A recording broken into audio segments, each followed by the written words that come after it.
আসসালামু আলাইকুম। আজকের যে টপিকসটা হলো প্রবাসী এয়ারলাইন্স।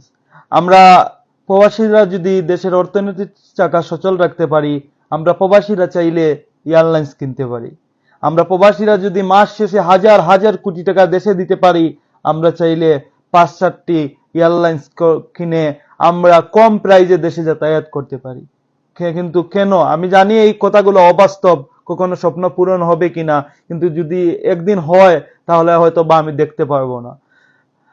আমার কথা হলো গিয়ে, বড় বড় যে দেশগুলা ধরেন যুক্তরাষ্ট্র, যুক্তরাজ্য এবং বিভিন্ন ইউরোপিয়ান কান্ট্রি, এইগুলা যদি সার্ভিস নাও দিতে পারি, তাহলে আমরা শুধু মিডিল ইস্টের কান্ট্রিগুলারে টার্গেট করে, আমরা ডোমেস্টিক ফ্লাইট গুলারে টার্গেট করে আমাদের যদি হতো কয়েকটি প্রবাসী এয়ারলাইন্স, তাহলে আলহামদুলিল্লাহ। কারণ আমি চাচ্ছি, দেখেন, আমরা যদি এখান থেকে পাকিস্তানে ফ্লাই করে, পাকিস্তানের মানুষরা তারা মাত্র 400-700 দিরহামে যাতায়াত করতে পারে, তাদের রিটার্ন টিকিট হয়ে যায়।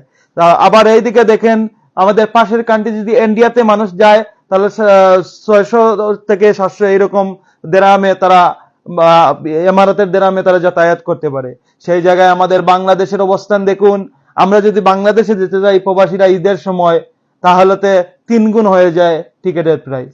আমরা যদি স্বাভাবিকভাবে যেতে চাই, তাহলে একটা টিকিটের দাম পড়ে, যদি আবুধাবি থেকে সিলেট হয়, 2200 দিরহাম।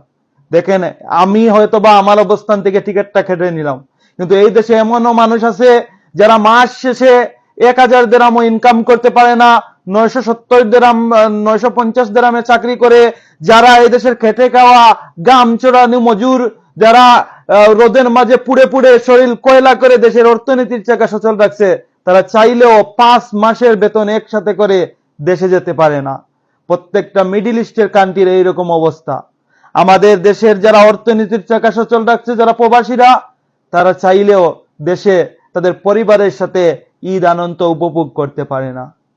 আমার স্বপ্ন ছিল, যদি আমরা প্রবাসীরা শত শত হাজার হাজার কোটি টাকা দিয়ে দেশের মানুষের, যারা দেশে আমাদের কাজ করতেছে, দেশে বড় বড় পর্যায়ে তাদের যদি বেতন দিতে পারি, আমরা যদি অর্থনীতির চাকা সচল রাখতে পারি, আমরা এমন এমন প্রবাসী আছে কোটি কোটি টাকার মালিক, তারা চাইলে 4, 5, 10টা এয়ারলাইন্স দিয়ে মিডিল ইস্টের কান্ট্রিগুলোতে সেবা দিতে পারে, মিডিল ইস্টের খেটে খাওয়া মানুষগুলোর পাশে দাঁড়াতে পারে।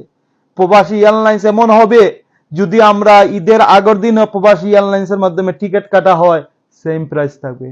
ঈদের পরের দিনও সেম প্রাইস থাকবে। নন সিজন, আন সিজন, যে কোনো সিজনে কাটুক, সেম প্রাইস থাকবে।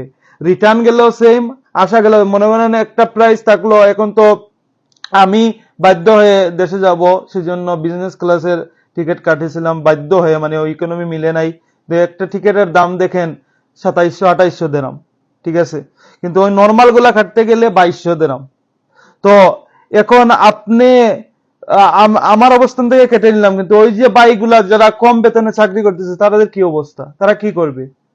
যদি এইরকম সেবা চালু করা হতো, 1200 দিরহামের ভিতরে বা 1200 দিরহামের ভিতরে যদি যাতায়াতটা হয়ে যেত রিটার্ন টিকিট, তাহলে অনেক প্রবাসী তার আত্মীয় স্বজন, তার পরিবারের সাথে ঈদটা উপভোগ করতে পারতো, যে কোনো মোমেন্টে সে ছুটিতে যেতে পারতো। তার পরিবারের যে মিসিং যে ফিল, স্যাড মোমেন্ট, সেটা আর আসতো না। আসুন, আমরা জানি না এটা সম্ভব কিনা আদৌ, বাট এটা আমার জাস্ট, আমি কোনো এয়ারলাইন্সের বিরুদ্ধে কোনো কমপ্লেইনও করতে চাই না, কারো বিরুদ্ধে আমি কথা বলতে চাই না। আমি বলতে চাই আমার সেই ভাইদের কথা, সেই বোনদের কথা, যারা প্রবাসীদের নিম্ন আয়ে চাকরি করতেছে, পরিবারে টাকা দিতেছে, তারপরে তারা ওই টাকা থেকে সেভিং করে 5 মাস, 1 বছরে, 2 বছরে সেভিং করে তারা দেশে একটা টিকিট কেটে যাচ্ছে। কেন? কেন তাদের, আমরা যদি দেশে এত অবদান রাখি, আমাদের জন্য এত অবিচার কেন? আমরা যদি প্রবাসী এয়ারলাইন্স চালু করি, তাহলে আমাদের নিয়ন্ত্রণে এটা থাকবে। রিজনেবল প্রাইসে আমরা সবসময় যাতায়াত করতে পারবো।